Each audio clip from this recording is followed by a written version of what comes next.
am K. Vijayalakshmi, Social CRT, KGBV Markapur, Prakasham District. Hi dear students, the 7th class new textbook in Social Studies, syllabus semester 1. The first one, the universe and the earth, and second lesson, forest, third lesson, learning through maps, and fourth lesson, Delhi Sultanate, and fifth lesson, Kakatiya Kingdom, and sixth lesson, Vijayanagara Empire.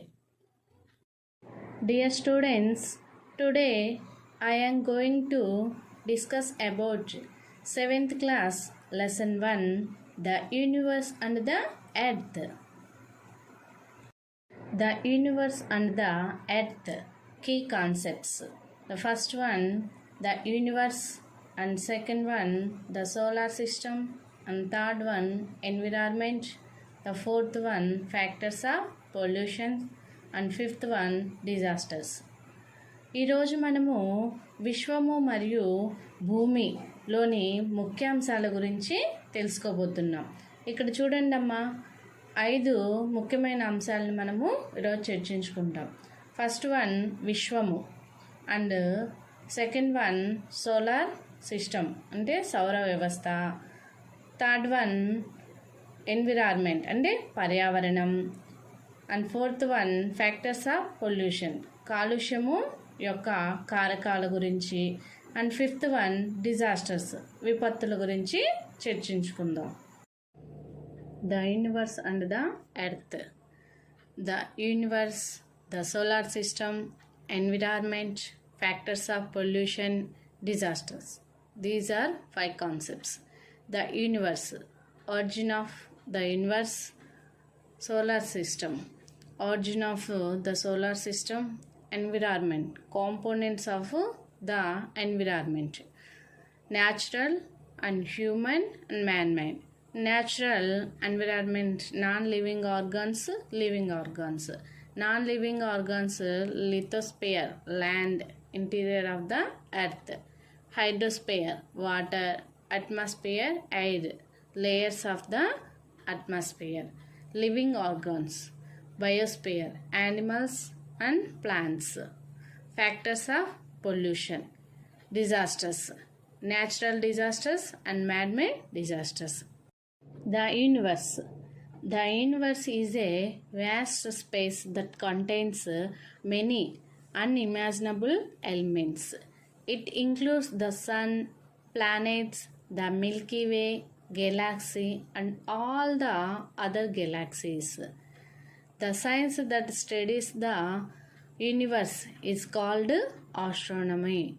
This is called cosmology in the Russian language and astronomy in the English language. Astronomer. An astronomer is a scientist who studies the stars, planets, and other natural objects in space. విశ్వము, ఊహించినటువంటి మూలకాలతో కూడిన అంతరిక్షంను మనము విశ్వము అంటాం. అయితే ఈ విశ్వంలో ఏమేమి ఉంటాయి అంటే సూర్యుడు, గ్రహాలు, పాలపుంత్ర మరియు ఇతర అనేకమైన అంశాలు, ఆస్ట్రాయిడ్స్, ఇలాంటి అనేక ఉన్నాయి కదమ్మా. ఇలాంటి వాటన్నింటిని కలిపి మనము ఏమంటాము అంటే విశ్వము అంటాము. ఇట్లా ఈ యొక్క విశ్వంను గురించి తెలియజేసే శాస్త్రాన్ని ఆస్ట్రానమీ అంటారు. ఈ రష్యన్ భాషలో కాస్మాలజీ అని పిలుస్తాం, మరియు ఇంగ్లీష్ భాషలో ఏమో ఆస్ట్రానమీ అని అంటాం. అయితే ఈ యొక్క ఆస్ట్రానమీ గురించి తెలియజేసే శాస్త్రవేత్తలు అంటే విశ్వంలో గల నక్షత్రాలు, గ్రహాలు మరియు ఇతర అంశాల గురించి తెలియజేసే శాస్త్రవేత్తలను ఏమని పిలుస్తారు అంటే ఆస్ట్రానమర్స్ అని పిలుస్తారు. Dear students, the centre, sun and surrounding the planets, milky way, galaxies and stars, ఇవన్నీ కూడా మనకు కనిపిస్తున్నాయి కదమ్మా. మనకి సూర్యుడు, గ్రహాలు, నక్షత్రాలు, అలానే పాలపుంత, ఈ అన్నీ చాలా రకాలైనటువంటి అంశాలన్నీ మనకి ఈ చిత్రంలో కనిపిస్తున్నాయి. వీటన్నిటిని మనము ఏమని పిలుస్తాము అంటే విశ్వంగా చెప్పుకోవచ్చు. The big bang theory. The big bang theory was first proposed by a Belgian astronomer named Georges Lemaitre. He strongly believed that the present day universe began and has been expanding from a tiny atom about 13.7 billion years ago. The tiny atom was like a small ball with infinite temperature and infinite density. Due to the increasing temperature and density of that atom, it exploded and shattered into small pieces all over the universe. As a result, stars, galaxies, planets, satellites, and celestial objects are formed in the universe. The expansion of the universe is occurring till today. Big bang సిద్ధాంతం. ఈ సిద్ధాంతంను మొదటగా ప్రవేశపెట్టినది Belgium astronomer అయినటువంటి Georges Lemaitre. ప్రస్తుతం ఉన్నటువంటి ఈ విశ్వము 13.7 బిలియన్ సంవత్సరాల క్రితం ఒక చిన్న పరమాణువుతో ఎటువంటి ఉష్ణోగ్రత మరియు సాంద్రత లేకుండా మొదలైంది. క్రమక్రమంగా ఈ యొక్క పరమాణువులో ఉష్ణోగ్రత మరియు సాంద్రతలు అనేవి పెరగడం వల్ల పెద్దగా వ్యాప్తి చెంది చిన్న చిన్న భాగాలుగా విడిపోవడం జరిగినది. ఇలా విడిపోవడం వల్ల విశ్వంలో నక్షత్రాలు, గెలాక్సీలు, గ్రహాలు, ఉపగ్రహాలు, అనేక ఖగోళ వస్తువులు అనేవి ఏర్పడ్డాయి.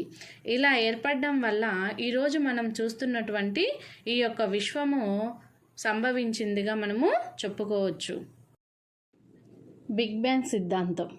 ఇక్కడ చిన్నగా ఉన్న పరమాణువు అనేది క్రమక్రమంగా పెరుగుతూ వచ్చింది చూడండి అమ్మ. ఇలా పెరుగుతూ రావడం వలన ఇక అనేక మార్పులు సంతరించుకోవడం జరిగింది.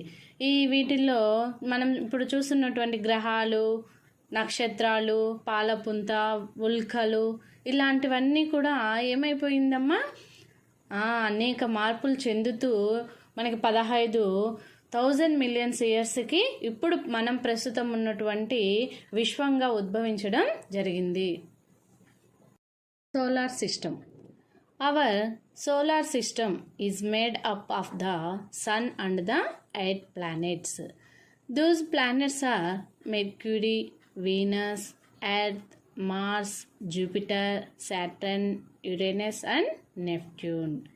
The solar system also has satellites, comets, asteroids and meteoroids. Scientists estimated that our solar system was formed about 4.6 billion years ago. సౌర వ్యవస్థ. సౌర వ్యవస్థలో సూర్యుడు మరియు 8 గ్రహాలతో కూడుకొని ఉన్నది. ఈ గ్రహాలు బుధుడు, శుక్రుడు, భూమి, అంగారకుడు, గురుడు, శని, వరుణుడు, ఇంద్రుడు. ఇవే కాకుండా ఇంకా ఉపగ్రహాలు, తోకచుక్కలు, గ్రహశకలాలు మరియు ఉల్కలతో కూడి ఉన్నది. సౌర వ్యవస్థ దాదాపు 4.6 బిలియన్ సంవత్సరాల క్రితం ఏర్పడిందని శాస్త్రవేత్తల యొక్క అంచనా. See the picture, students. This is the solar system. Center the sun and its around planets like Mercury, Venus, Earth, Mars, Jupiter, Saturn, Uranus, Neptune. ఇక్కడ చూడండి అమ్మా, మనకి సౌర వ్యవస్థ అనేది ఏ విధంగా ఉందో ఒకసారి పరిశీలిద్దాం. సూర్యుడు మధ్యలో కనిపిస్తుంది. తర్వాత సూర్యుని చుట్టూ గ్రహాలు, అలానే ఉపగ్రహాలు, తర్వాత గ్రహ శకలాలు, తోకచుక్కలు ఇవన్నీ కూడా మనకి కనిపిస్తున్నాయి. వీటిని మనము సౌర వ్యవస్థగా చెప్పుకుంటాం. గ్రహాల్లో మెర్క్యూరీ అంటే బుధుడు, వీనస్ శుక్రుడు, ఎర్త్ భూమి. ఎన్నోదమ్మా ఎర్త్ మనకి సూర్యుడి నుంచి? వెరీ గుడ్, 3వ గ్రహం. నెక్స్ట్ మార్స్ అంగారకుడు, జూపిటర్ గురుడు, సాట్రన్ శని, యురేనస్ వరుణుడు, నెప్ట్యూన్ ఇంద్రుడు. ఇలా మొత్తము 8 గ్రహాలుగా మనము చెప్పుకుంటాం. Mercury. Mercury is the first planet in the solar system. Mercury is the closest planet to the Sun at a distance of 57 million kilometers or 35 million miles. Mercury is the first smallest planet in the solar system. Mercury circles the Sun once 88 days. Mercury అనగా బుధుడు. సౌర వ్యవస్థలో బుధుడు మొదటి గ్రహం. సూర్యునికి అతి దగ్గరగా ఉన్న గ్రహంగా కూడా చెప్పుకుంటాం. సూర్యుడి నుండి 57 మిలియన్ కిలోమీటర్ల లేదా 35 మిలియన్ మైళ్ళ దూరంలో ఉంటుంది. సౌర వ్యవస్థలో ఈ గ్రహంను అతి చిన్న గ్రహంగా చెప్పుకోవచ్చు. సూర్యుని చుట్టూ ఒకసారి తిరిగి రావడానికి 88 రోజుల సమయం పడుతుంది. Venus, second planet from the sun and 6th in the solar system in size. The Venus distance from the sun is 107.48 million kilometres. The Venus to takes time to orbit the sun is 225 days along. Venus was often thought to be two different stars, the evening star and the morning star. Venus అనగా శుక్రుడు. సౌర వ్యవస్థలో 2వ గ్రహంగా చెప్పుకుంటాం మరియు పరిమాణంలో 6వ గ్రహం. సూర్యుడి నుండి 107.48 మిలియన్ కిలోమీటర్ల దూరంలో ఉంటుంది.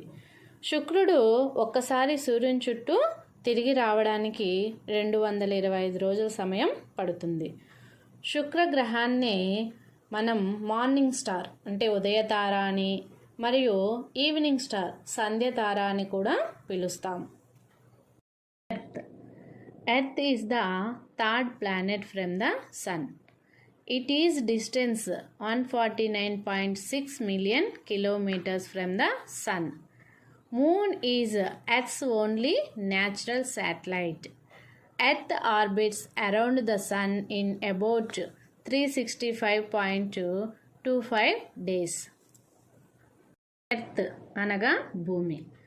భూమి సూర్యుడి నుండి 3వ గ్రహంగా చెప్పుకోవచ్చు. సూర్యుడి నుంచి 149.6 మిలియన్ కిలోమీటర్ల దూరంలో ఉంది.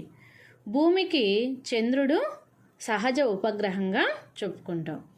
భూమి సూర్యుని చుట్టూ తిరిగి రావడానికి 365.25 రోజుల సమయం పడుతుంది. Mars is the 4th planet from the sun and the second smallest planet in the solar system. Mars is the Roman god of war and is often referred to as the red planet. Mars is different from the 142 million miles. Mars have 2 satellites. The first one is Deimos and the second one is the Phobos. Mars అనగా అంగార గ్రహం. ఇది సౌర వ్యవస్థలో 4వ గ్రహంగా చెప్పుకోవచ్చు మరియు 2వ అతి చిన్న గ్రహంగా కూడా చెప్పుకుంటాం. అంగార గ్రహాన్ని రోమన్ల యొక్క యుద్ధ దేవుడిగా పిలుస్తారు. దీనిని రెడ్ ప్లానెట్గా కూడా పిలుస్తారు.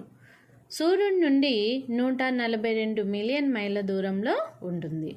దీనికి 2 ఉపగ్రహాలు ఉంటాయి. అది ఒకటి demos, 2 ఫోబస్. Jupiter is the 5th planet from the Sun and the largest in the solar system. Correct distance from Sun 754.81 million kilometers. It has so many satellites, 67. The biggest satellite is Ganymede. Jupiter orbits around the Sun 12 years. The Great Red Spot is a storm in Jupiter's.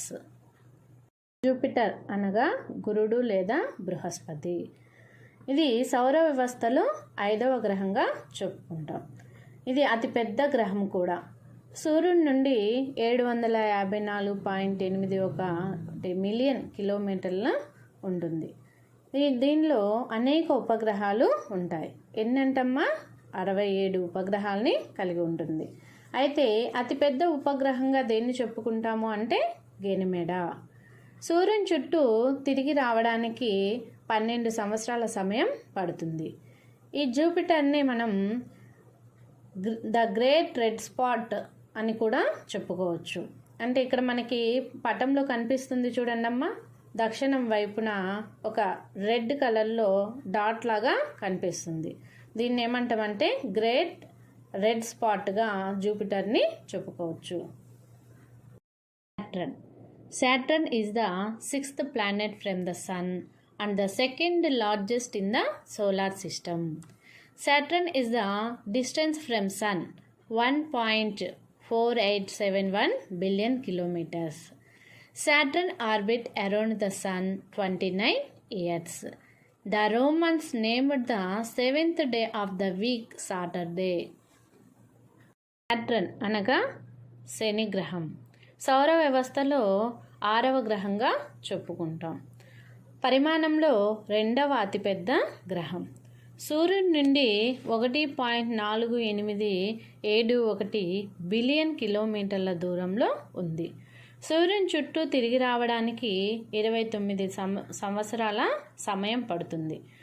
రోమన్లు వారంలో 7వ రోజైన శనివారమును ఈ గ్రహానికి పేరు పెట్టడం జరిగింది. Uranus is the 7th planet from the Sun. Its name is a reference to the Greek god of the sky.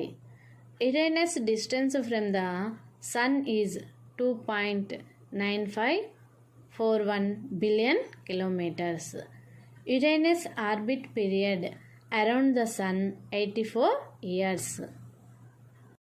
Uranus అనగా వరుణుడు.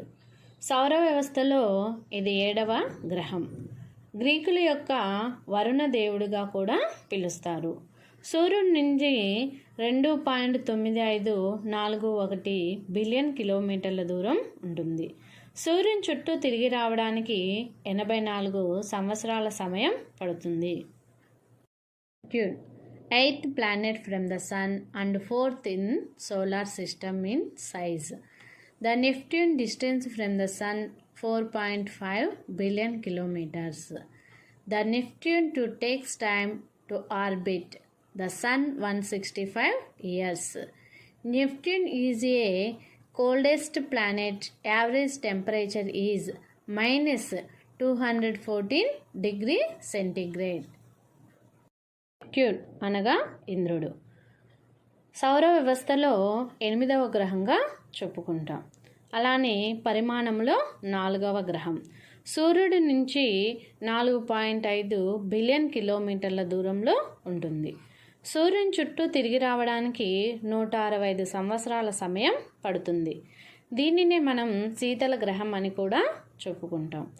దీని సగటు ఉష్ణోగ్రత దాదాపు -214 డిగ్రీల సెంటీగ్రేడ్ ఉంటుంది. Geocentric theory. This theory was proposed by an Egyptian astronomer named Ptolemy. According to this theory, the earth is at its center. The sun and the other celestial bodies revolved around it. This theory believes that the earth is the center of the universe. Centric theory అనగా భూకేంద్రక సిద్ధాంతం. ఈ సిద్ధాంతమును ప్రవేశపెట్టిన శాస్త్రవేత్త Egypt దేశస్థుడైన astronomer Ptolemy. ఈ సిద్ధాంతము ప్రకారం భూమి కేంద్రకంగా ఉండి సూర్యుడు మరియు ఇతర ఖగోళ వస్తువులు భూమి చుట్టూ తిరుగుతూ ఉంటాయని తెలియజేశాడు. విశ్వంలో భూమి కేంద్రంగా ఉంటుందని ఈ సిద్ధాంతం తెలియజేస్తుంది. Look here students, this image was geocentric theory. Here center the earth and other celestial bodies, means the sun, planets, etc. are revolved the earth. It is called the geocentric theory. మనకి ఈ picture గాన గమనించినట్లయితే ఈ భూకేంద్రక సిద్ధాంతం ద్వారా మధ్యలో భూమి చుట్టూ అన్ని గ్రహాలు, ఉపగ్రహాలు, ఇలా ఖగోళ వస్తువులన్నీ కూడా తిరుగుతున్నాయి అని చెప్పేసి సిద్ధాంతం మనకు తెలియజేస్తుంది. ఈ సిద్ధాంతాన్ని ప్రవేశపెట్టిన శాస్త్రవేత్తగా టాలమీని చెప్పుకోవచ్చు. Heliocentric theory. This theory was proposed by the Polish astronomer named Nicolaus Copernicus. According to this theory, the sun is at its center. The planets, satellites, and other celestial bodies revolve around it. Centric theory. సూర్యకేంద్రక సిద్ధాంతం. ఈ సిద్ధాంతంను Poland దేశస్థుడైన Nicholas Copernicus ప్రవేశపెట్టారు. ఈ సిద్ధాంతం ప్రకారం సూర్యుడు కేంద్రకంగా ఉండి సూర్యుని చుట్టూ గ్రహాలు, ఇతర ఉపగ్రహాలు, ఉల్కలు, తోకచుక్కలు ఇలా తిరుగుతూ ఉంటాయని తెలియచేయడం జరిగింది. Look here students, this image was heliocentric theory. Here the sun is in centre and the other planets like Mercury, Venus, Earth, etc. are revolved the sun. This is called the heliocentric theory. ఈ పిక్చర్ని మీరు గమనించినట్లయితే సూర్యకేంద్రక సిద్ధాంతం అనేది తెలియజేస్తుంది. ఇక్కడ మనకి సూర్యుడు కేంద్రంగా ఉండి సూర్యుని చుట్టూ గ్రహాలు, ఉపగ్రహాలు అనేవి తిరుగుతూ ఉన్నాయి. ఇక్కడ చూడండి అమ్మా స్టూడెంట్స్, సూర్యుని చుట్టూ మనకి బుధుడు, శుక్రుడు, భూమి ఇట్లా గ్రహాలన్నీ కూడా తిరుగుతున్నాయి కదా students.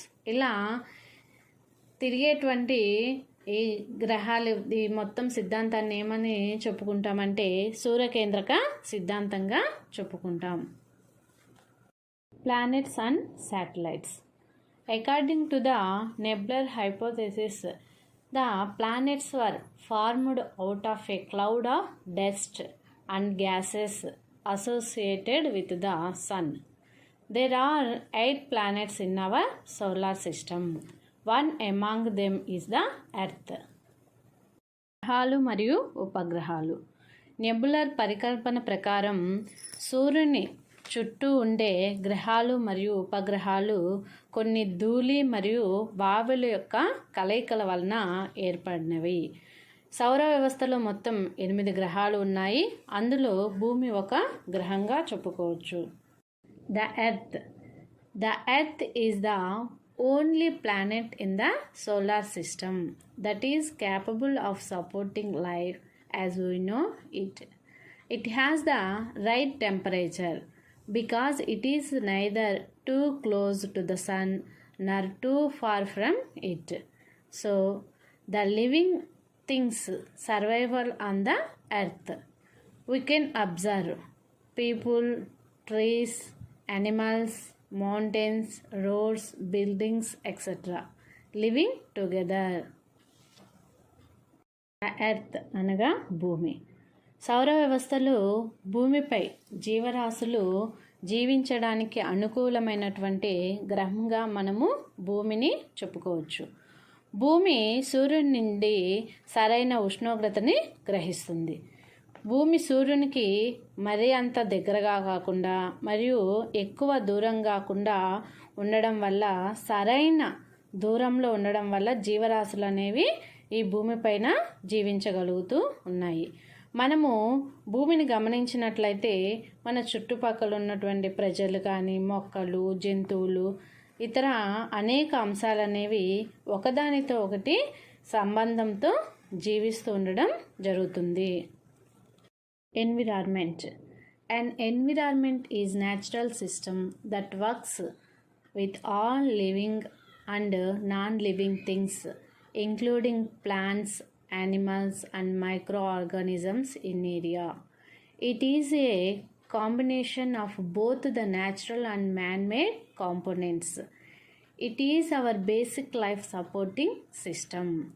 It provides the air we breathe, the water drink, the food we eat, and the land we live on. It also includes microorganisms, animals, plants, and human beings. Environment పర్యావరణము సహజ వ్యవస్థ. ఇది సజీవులు మరియు నిర్జీవులతో కూడినటువంటిది. మన చుట్టూ ఉండేటువంటి మొక్కలు, జంతువులు మరియు సూక్ష్మజీవులను పర్యావరణంలో భాగంగా చెప్పుకోవచ్చు. సహజ మరియు మానవులచే నిర్మితమైనటువంటి మూలకాల ద్వారా ఈ పర్యావరణం అనేది ఏర్పడినది. పర్యావరణం మన జీవన వ్యవస్థకు ఎంతగానో ఉపయోగపడుతూ ఉంది. పర్యావరణము శ్వాస తీసుకోవడానికి గాలిని, అలానే త్రాగడానికి నీరును, తినడానికి ఆహారాన్ని మరియు జీవించడానికి భూమిని కూడా అందిస్తుంది. Components of the environment. Natural, non living things, abiotic. Land, lithosphere, air, atmosphere, water, hydrosphere. Living things, biotic. Animals and plants, insects, birds.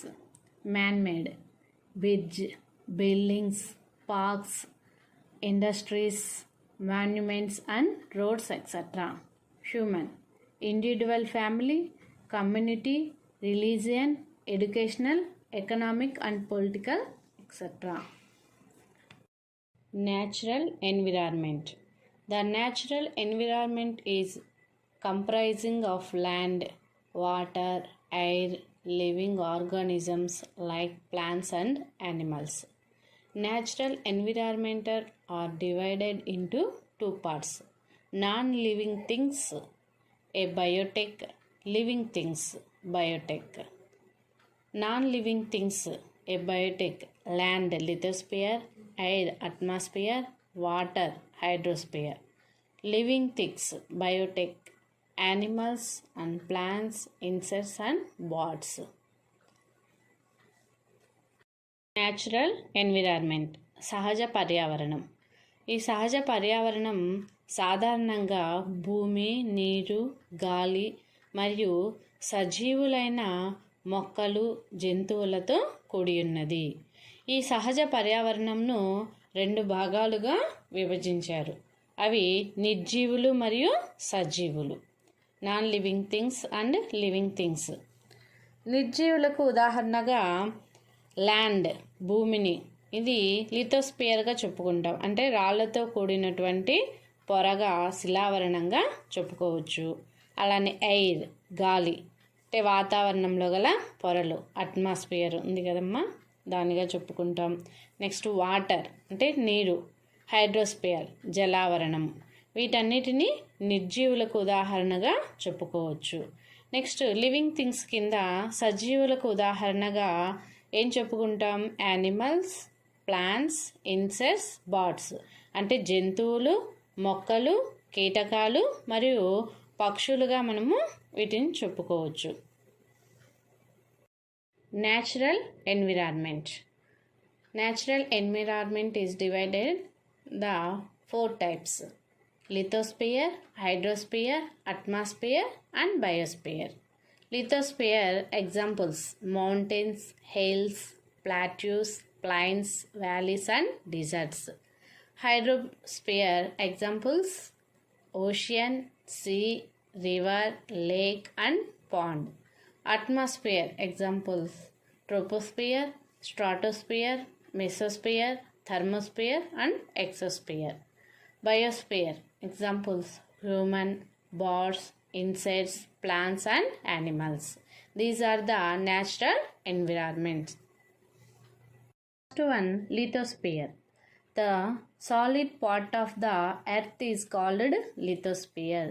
It is made up of rocks and minerals and is covered with a thin layer of soil.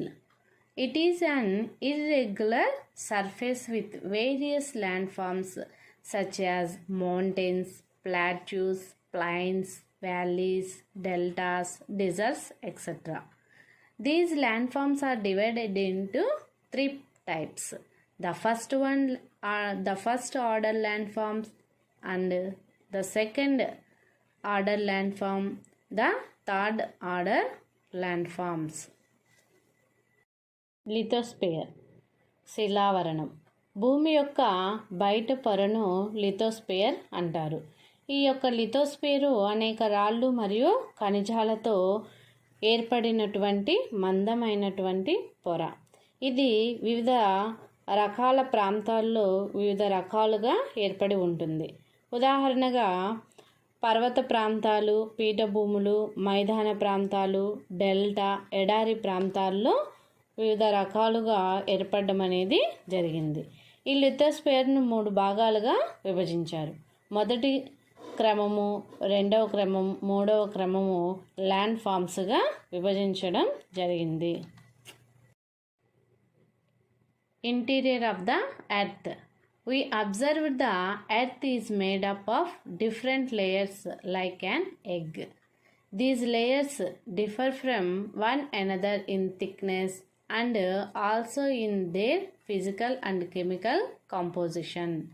The earth consists of 3 layers. They are called first one crust, second one mantle and third one core.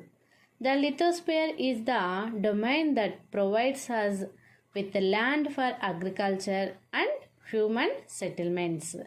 The thin soil layer of lithosphere helps us for agriculture development and gives us food. The rocky layers of the lithosphere provides us with minerals for industries and supports industrial development. It also provides with forest and grasslands for grazing. Interior of the earth. భూమి లోపలి భాగము. మనము భూమి పొరలను గమనించినట్లయితే ఇవి గుడ్డులోని పొరలను పోలి ఉంటుంది. ఈ పొరలలో ఒకదానికొకటి మందములలో వ్యత్యాసాలని కలిగి ఉంటాయి. అదేవిధంగా భౌతిక మరియు రసాయనాలతో కూడినటువంటి నిర్మాణాలలో వ్యత్యాసాలను కూడా కలిగి ఉంటుంది. భూమి 3 పొరలను కలిగి ఉంటుంది. 1 భూపటలం, 2 భూప్రావారం, 3 భూకేంద్ర మండలం. మనకు వ్యవసాయానికి మరియు మానవ కార్యకలాపాలకు సరైనటువంటి నేలను సమకూరుస్తుంది. ఈ లిథోస్పియర్లో ఉండే మందమైన మెత్తటి పొరలు మనకు వ్యవసాయ అభివృద్ధికి మరియు వివిధ రకాలైనటువంటి ఆహార పదార్థాలను ఉత్పత్తి చేయడంలో ఎంతగానో ఉపయోగపడుతుంది. రాళ్లతో కూడిన ఈ లిథోస్పియర్ మనకు ఖనిజ వనరులను అందించడం ద్వారా అలానే పరిశ్రమల అభివృద్ధి జరగడంలో కూడా తోడ్పడుతూ ఉంటుంది. అంతేకాకుండా గడ్డి భూములు మరియు ఆకుపచ్చని అడవులను పెంపొందించడం వలన భూమి చల్లగా ఉండడానికి కూడా ఎంతగానో తోడ్పడడం జరుగుతుంది. Look here students. Structure of the earth. crust, mantle, outer core and inner core. Hydrosphere. All the water bodies present on the Earth's surface are collectively known as hydrosphere. The Earth is known as watery planet as it is the only planet containing water in abundance. The presence of life on our planet mainly due to its water and air. About 2/3 and 71% of the Earth's surface is covered by hydrosphere. Only 1% of water is usefully to our needs. The remaining 99% of water is in the form of ice, saline water, etc. It consists of various of water and different types of water bodies like rivers, lakes, seas, oceans, etc. Some part of water is found deep down under the earth among rocks and it is called groundwater. Hydrosphere provides water to all living organisms. Hydrosphere జలావరణం భూమిపైన ఉన్నటువంటి మొత్తం నీటిని మనం జలావరణంగా చెప్పుకోవచ్చు. భూమిని నీటి గ్రహంగా కూడా చెప్పుకుంటాం.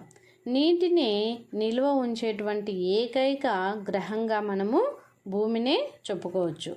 ప్రస్తుతము జీవనంలో మనము ఈ యొక్క భూమిపైనే నీరు మరియు గాలి వంటి అంశాలపైనే ఆధారపడి జీవిస్తున్నాం.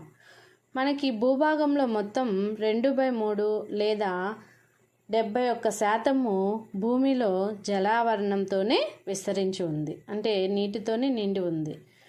అయితే ఇందులో మానవ కార్యకలాపాలు అంటే మనం ఉపయోగించుకునేటువంటి నీరు కేవలము 1%. మిగిలిన పర్సెంట్ మొత్తము కూడా అంటే 99% మంచు మరియు ఉప్పు నీటి రూపంలో నిల్వ ఉంటుంది. ఈ నీరు నదులు, సరస్సులు, సముద్రాలు మరియు మహాసముద్రాలతో కూడి ఉన్నది. కొంత భాగము నీరు భూమి లోపలి రాతి పొరలలో ఈ నీరు ప్రవహిస్తుంది. ఇలా ప్రవహించే నీటిని మనం ఏమని చెప్పుకుంటామంటే గ్రౌండ్ వాటర్గా, భూగర్భ జలముగా పిలుస్తాం. జలావరణము భూమిపై ఉండేటువంటి సజీవులకు నీటిని అందిస్తుంది. నదులు, సముద్రాల్లోని వాటరు సూర్యరశ్మి చేత ఇవాపరేషన్ అయ్యి అంటే ఆవిరి అయ్యి క్లౌడ్స్గా ఏర్పడి అవి మళ్ళీ చల్లబడి కంజంజేషన్ అయ్యి ప్రిసిపిటేషన్గా మారుతుంది. అంటే చిన్న చిన్న నీటి బిందువులుగా వర్ష రూపంలో భూమిపైకి చేరుతుంది. ఈ విధంగా చేరిన నీరు మరలా నదులు, కాలువల ద్వారా తిరిగి సముద్రాల్లోకి చేరుతుంది. ఇలా చేరేటువంటి యొక్క సైకిల్ని ఏమంటారంటే వాటర్ సైకిల్ అంటారు, అంటే జలచక్రము అని చెప్పుకోవచ్చు. ఈ క్రమంలో భూమిపై చేరినటువంటి నీటిని సజీవులైనటువంటి మొక్కలు మరియు జంతువులు వినియోగించుకుంటూ ఉన్నాయి. Atmosphere. The thick envelope of air surrounding the earth is called atmosphere.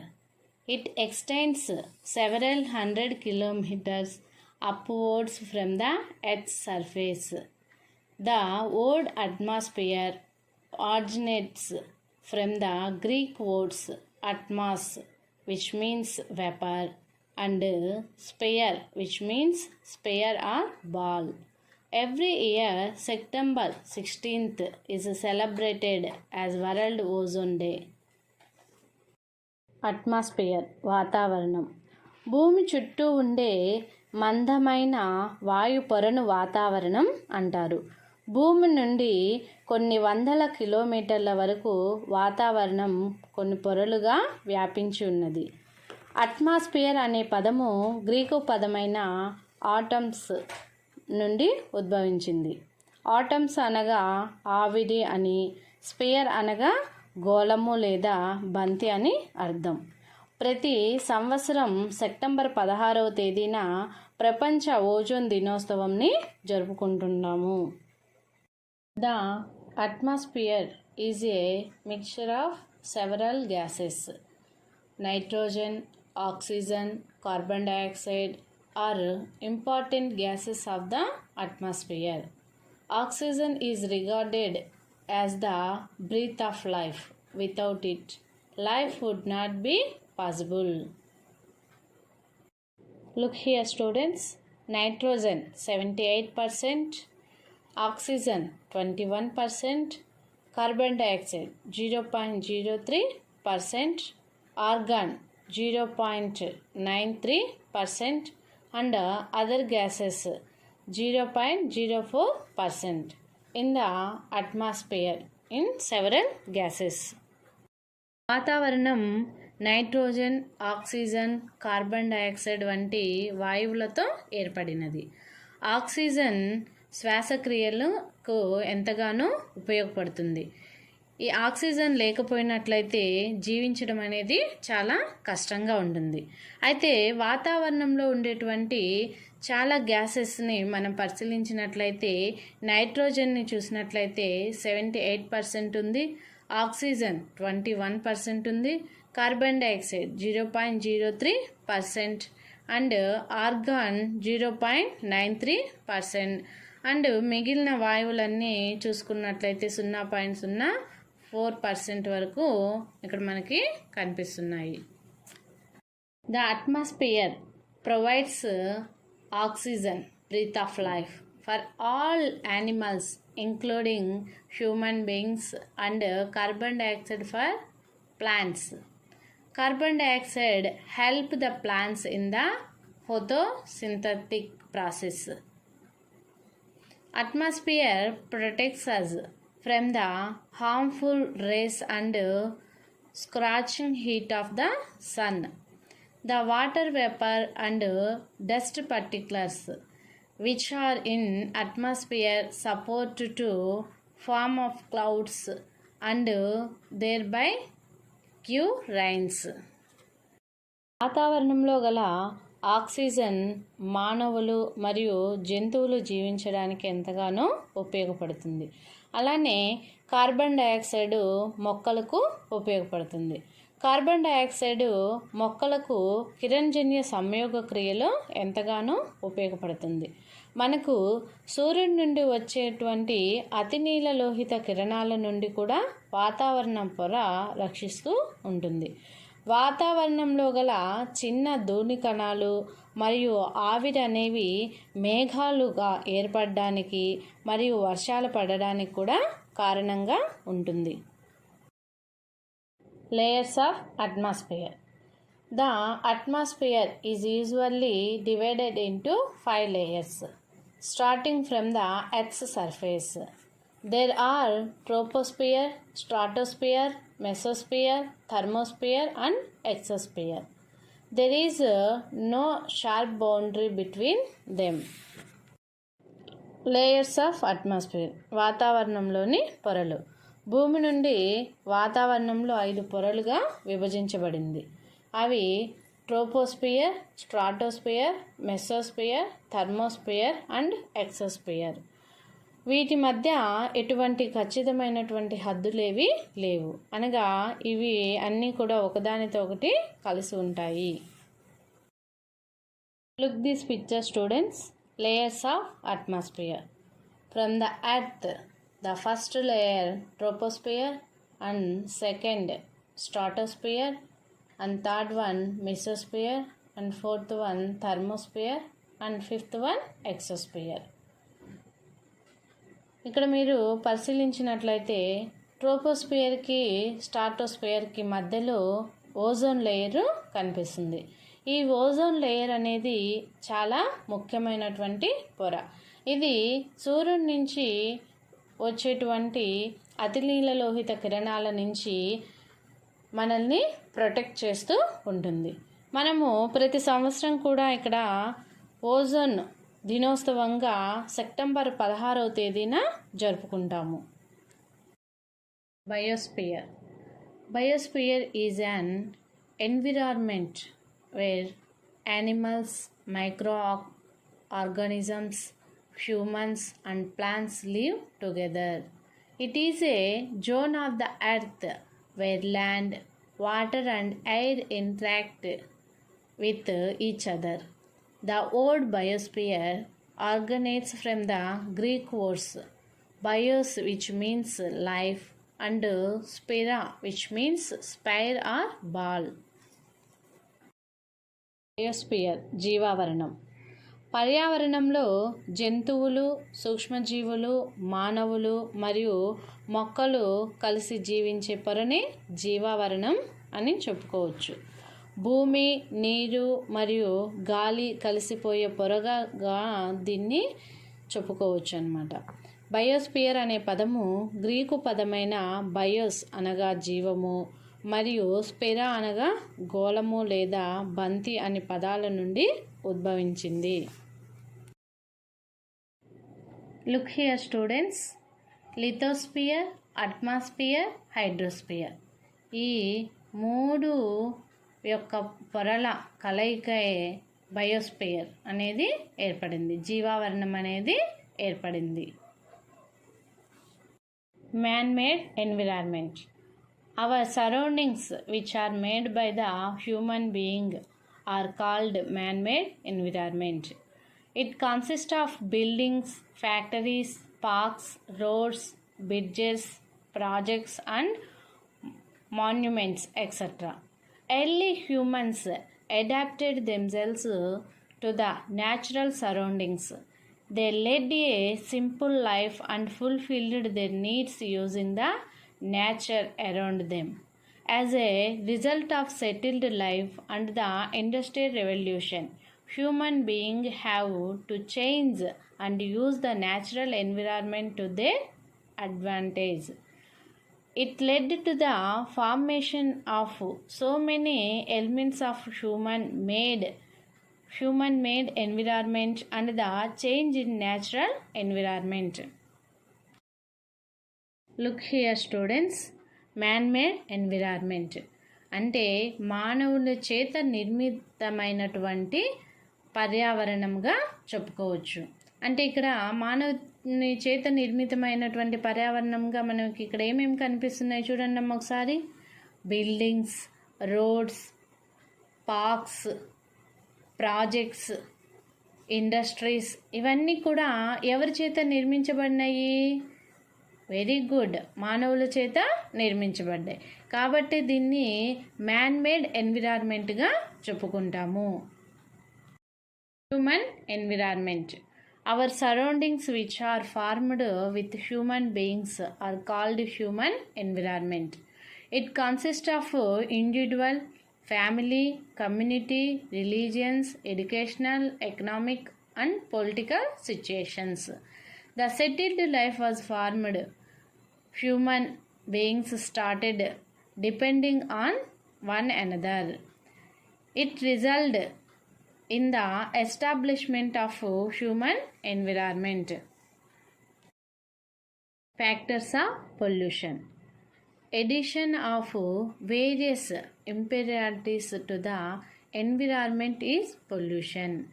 It is an undesirable change in chemical, physical and biological characteristics of air, water and soil. Pollution causes health problems to all living beings. Factors of air pollution. Salt particles, smoke, acid rain, fuel consumption, industrial dust, CFC, chlorofluorocarbons. Effect of air pollution. Air pollution causes global warming, changes in climatic conditions, acid rains, declining farmland, extinction of animals, species and respiratory health problems. కాలుష్యం యొక్క కారకాలు. గాలి, నీరు మరియు నేలలలో కలిగినటువంటి రసాయనిక, భౌతిక మరియు జైవిక లక్షణాలలో కలిగేటువంటి మార్పులు. కాలుష్యం వలన ఆరోగ్య సమస్యలు అనేవి వస్తాయి. గాలి కాలుష్యం యొక్క కారకాలు: ధూళి కణాలు ఏర్పడడం, పొగ, ఆమ్ల వర్షాలు, ఇంధనాల వాడకము, పరిశ్రమల నుంచి వచ్చే పొగ, క్లోరోఫ్లోరో కార్బన్స్ వలన గాలి అనేది కలుషితమవుతుంది. అలానే గాలి కాలుష్యం యొక్క ప్రభావాలు ఏ విధంగా ఉంటాయంటే, భూగోళం అనేది వేడెక్కడం, వాతావరణంలో మార్పులు సంభవించడం, ఆమ్ల వర్షాలు కురవడం, నేలలు అనేవి బీటలు వాలిపోవడం, జీవజాతులు అనేవి క్రమేణా అంతరించిపోవడం మరియు జీవ ప్రక్రియలో ఆరోగ్య సమస్యలు అనేవి ఏర్పడడం, ఇవన్నీ కూడా గాలి కాలుష్యం వలన ప్రభావితమయ్యేటువంటి అంశాలు. Water pollution.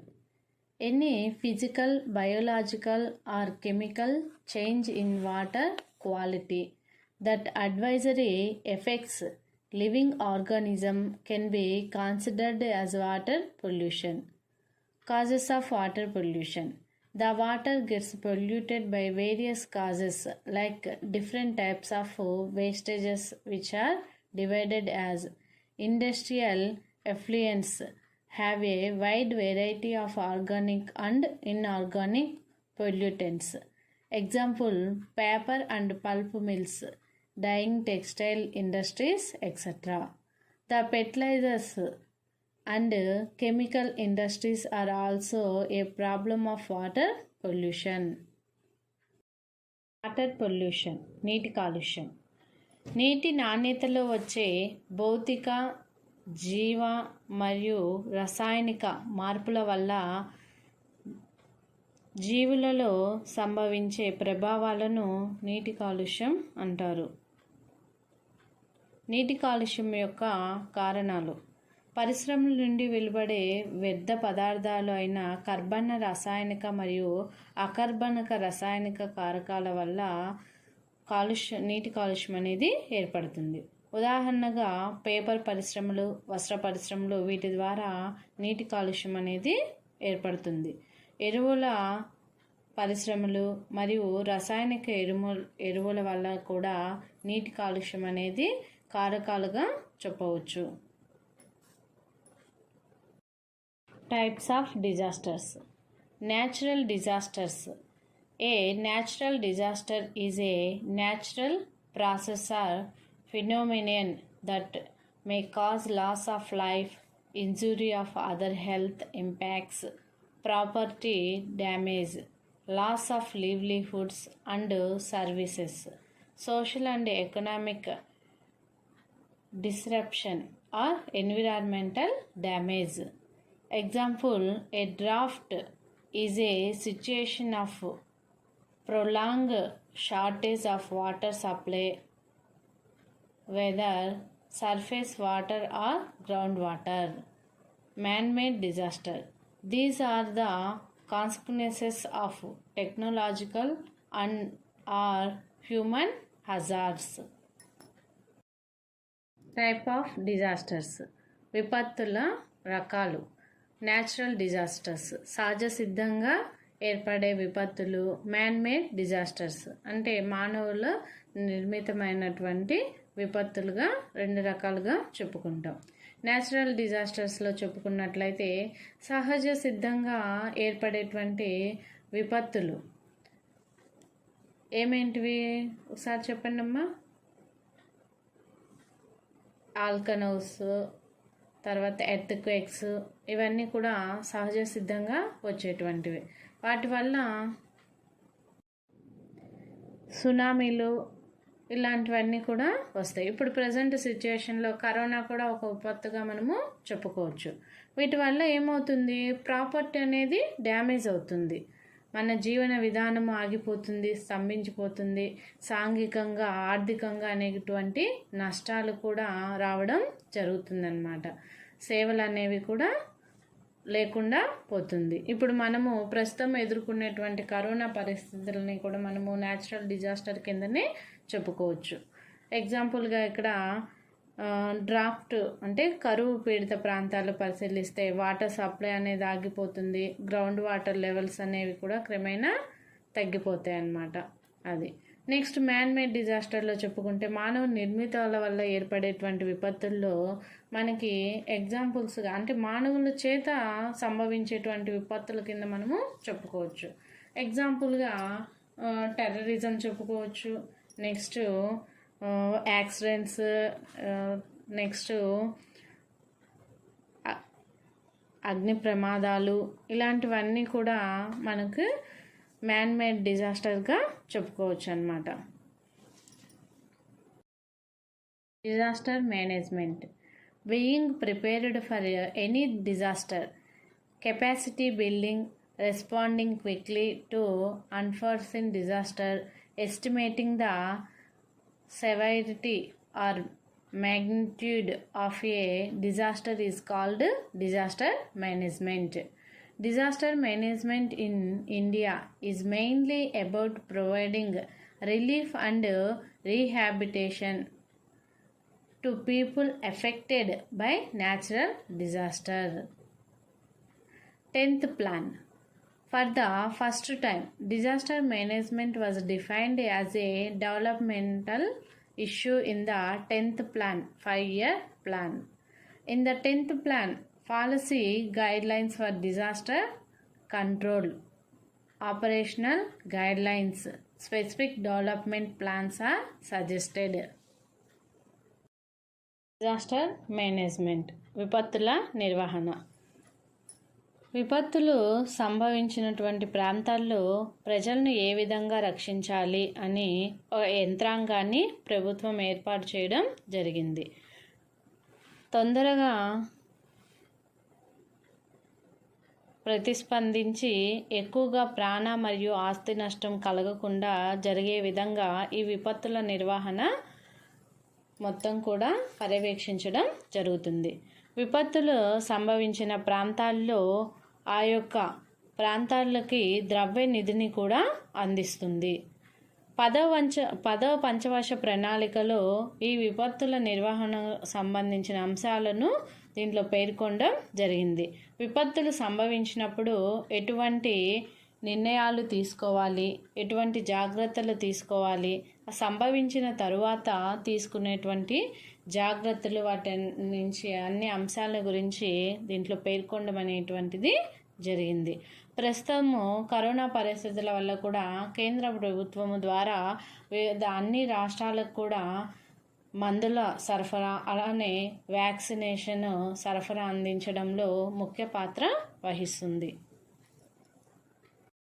Evolution, which is the second layer of the interior of the earth. What do you know about the universe? Prepare any 2 slogans on the protection of the environment. Dear students, ఇక్కడ ఇచ్చినటువంటి మూల్యాంకనంలో మీకు 3 questions ఇవ్వబడ్డాయి. ఈ 3 questions కూడా మీరు చక్కగా ప్రశ్నలకి answers జవాబులు రాసుకోండి. ఓకేనా స్టూడెంట్స్?